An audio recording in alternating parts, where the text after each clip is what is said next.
So here are the plumbing connections. I already made them. I glued them up using PVC cement. This is a black right here, a black ABS pipe. So the cement works with ABS or PVC. The fittings are schedule 80 PVC. And then you can see the flex line here coming into the elbow I put in, and then I teed it off here so I can automatically drain it at the end of the year, or when the winter begins, into the summer, so that I can just turn the pump on and pump all the water out and empty the pond if I choose to do so. So it just makes it easier maintenance.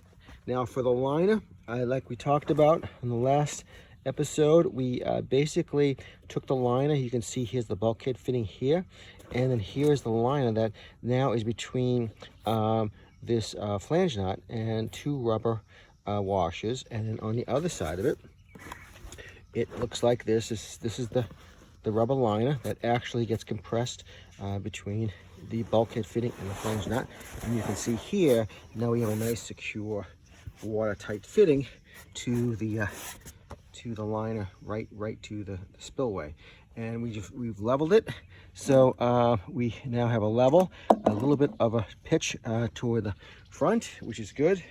And that's what it looks like. So right now we're just rocking in the small rocks now, filling all the gaps, and soon we'll be ready to start our foaming step, where we seal all the big gaps with foam, so the water goes the way we want it to go. Here it needs to be plumbed up is this water feed line that we've been talking about, and I'm going to tie that into that spigot, the hose valve right there, and you'll see how I do that in a few minutes.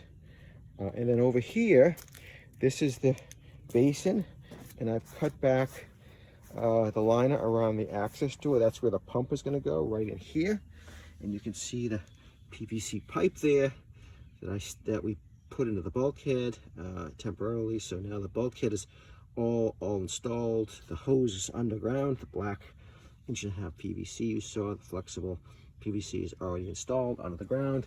Goes up to the spillway, up to the top there. We showed you that plumbing yesterday. So that's all plumbed in.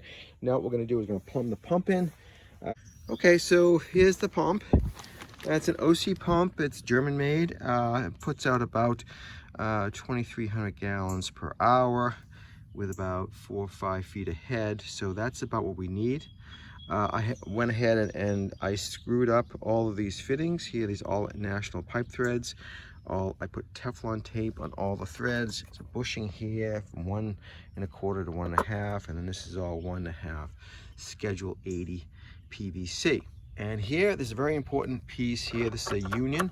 This union is going to make it easy for me to take out the pump every year without undoing all the plumbing. So all you have to do is just screw this piece together, and there's an O-ring in there. You can see it right there. So it's a very nice rubber O-ring that gives you a good seal, so you can take it apart easily, put it together, and you can remove the pump. So we're just going to go ahead, and here is the socket. This is an 1.5 PVC socket. So I threaded everything up to this point, and we're going to just go ahead and drop this into the basin like this. And I turn the angle so the pump, you can see the pump clearly from this access port or access chamber here, where we can get at the pump for maintenance and removal in the winter. And then here is that bulkhead fitting there, if you can see it into the wall. So what we're going to do is we're going to take a nipple. This is a 1.5 PVC nipple. We're going to put it in here like this, and we're going to go ahead and put this 45 onto it like this, and we're going to line these two up with a piece of flexible PVC. Now I'm going to glue all this in place with PVC cement. I made the connections, glued them all up, and you can see here the 45 is glued up into the flex PVC and then into our union with an O-ring on it. And then you can see also I put in the valve, the autofill valve. So much like a toilet bowl float, it's going to shut off. The water will flow in until this float lifts up and stops the water level from getting above this level. I see it's touching here in this elbow. Not too crazy about that, even though it shouldn't interfere, but we're gonna come back another time and get an elbow and move it over here with a brass elbow and have it operate this way. Now on to tying in this water line, which is the other end of where that valve was. This is the line that feeds that valve through a brass fitting, like I showed earlier. And you know, a shortcut way would be just to leave this plumbing alone, take the hose off, put a splitter on the hose, and then have these little plastic valves that turn on the hose or the other one.